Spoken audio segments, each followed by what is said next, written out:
অনেক দেরি হয়ে গেছে। এটা একটা কালো জিরে কাঁচা লঙ্কা ফোড়ন দিয়ে একটা ঝোল বানাবো।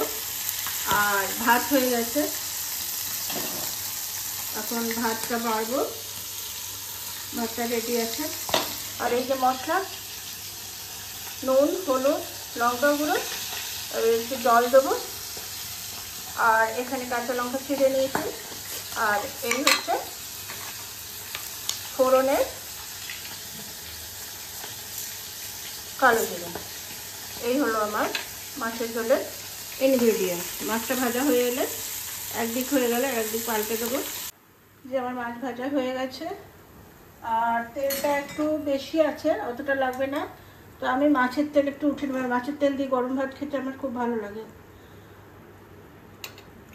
একটু কাঁচা লঙ্কার মধ্যে নিয়ে, মানে মলে নিয়ে, আর এটা দিয়ে খাবো।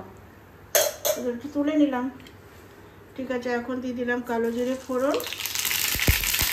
আর এই কাঁচা লঙ্কাটা দিয়ে দিলাম। কাঁচা লঙ্কাটা আমি ফাটিয়ে দিয়েছি, একটু দূরে সরে গেছি একটু। আর এই যে আমি মশলাটা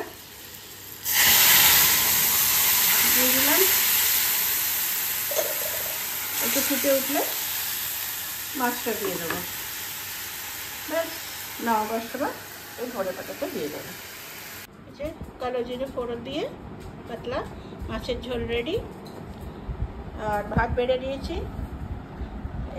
এই ভাতটাতে দেবো মাছের তেল দিয়ে খাবো। গরম আছে ভাতটা, মাছের তেল দিয়ে। এটা চেলসির ভাত বাড়া।